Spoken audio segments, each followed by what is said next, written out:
Okay, so now that we've gone over all of the strategies and we've gone through the program, this is the time that I told you about in the beginning that we're going to do questions. Does anyone have any questions about what you just saw? Actually, I have something that I've kind of been thinking about, and it's kind of hard for me to put it out there, but I guess I'll just go ahead and say it. When I was growing up, my parents, they just kind of had a different way of raising me, and they weren't very lovey like I see some parents are, and I guess I kind of act that same way, but I can tell that my daughter really wants me to show her more affection, and I saw that that's an important strategy.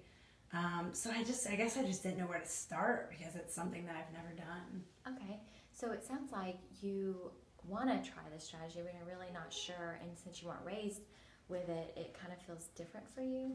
It may be difficult. Yeah. But you do think it's an important strategy that you want to try in your home. Yeah, because I can really tell that she wants that. Okay. So is there something that you are comfortable with doing? Like we read together, okay. And stuff like that. So when you read together, do you sit next to each other and touching? Okay. So it sounds like you're already, doing some affection. Okay. Would you feel that she responds well when you're sitting next to her and you're reading? She really likes it. She kind of tries to hug me and lay on me, and I kind of tell her, this is mommy's space and that's your space. So I do kind of feel bad about that. Okay. So how does she respond when you? She pouts. Does she? Mm-hmm. So you really feel like she's wanting that touch. Yeah. And it sounds like you think it's also really important to do that. Mm-hmm. So is there some way that you could, maybe negotiate that a little bit? Mm-hmm. So maybe you could do something that you feel comfortable with that she's also getting that need met. Can you think of anything? I guess I could try tonight, if she does that, tries to put her arm around me, I maybe, can just let that happen and just kind of see her reaction to that. Okay. Well, I can tell that this is going to be kind of a struggle for you. It's not something you're comfortable with or used to. Mm-hmm. So, but I do want to encourage you because I do think it's really important to, to try to go outside of what you're comfortable with because it sounds like it's an important thing for your daughter, something that she's needing from you. Right. Has anyone else in the room had the same struggle? My husband has. Okay. So was he able to get over it? Kind of.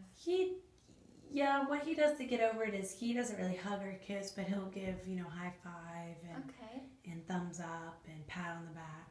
Great. So even though he's not comfortable with the touching part of it, he can show affection in other ways. I think that's great. Okay. So do you feel like this is a strategy? You said you're going to try it maybe tonight. So maybe the thumbs up or the high five, is that something? Yeah, actually, I didn't even really think about that. So that is even better, Okay, good. And I actually had another question. Okay. Kind of goes with the affection, but I also I'm not good at rewarding her either. I feel like she should behave appropriately. And as I say, I'm not, but I do want to start doing the rewards because I think that'll help. My fear is, will I have to reward my child forever? Okay. I think this is a common problem, and I see some nods. So, rewarding your child for doing something they should already be doing is, something we get asked often, and really, they're not doing it. And so, if we're trying to get them to do a behavior, then we might start out with a reward. But as we discussed in the PowerPoint, you're really going to want to phase out the reward so that you're not doing this forever. So can you see where you might start with a reward? Have you thought about what behavior you'd give a reward for? Following instructions and listening. Okay. All right. So what might be her reward? Well, I was thinking that I would reward her with a little bit extra TV time, 30 minutes. Okay. So you said you want her to follow directions. So how many times in a week's time is she going to need to follow those directions in order to receive that reward? Every time. She's every single time? Mm-hmm. So for a whole week, every single time you ask her to do Well, something? no, for a day. Okay, so every time you ask her to do something throughout that entire day, she's gonna Do it. do it. Okay, so if you remember back to the PowerPoint when we were talking about the reward system, they really emphasize that the reward system needs to be obtainable.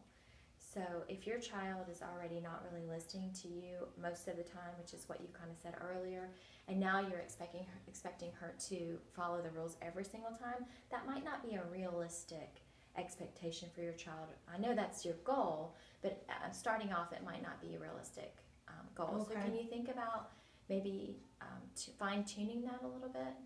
Yeah, I guess every time she listens, I'll give her a reward. Every time she listens, you're going to give her a reward? A little reward. Okay. So I think someone suggested the little popsicle sticks, so she gets to draw one of those. Is that what you're thinking? Oh, yeah, exactly. Okay. So what you're going to find is that you're going to kind of phase out the reward system so that you're not giving her rewards when she's 16 for doing this, because you do expect her to kind of learn to do it on her own, and you will find that that happens a long time.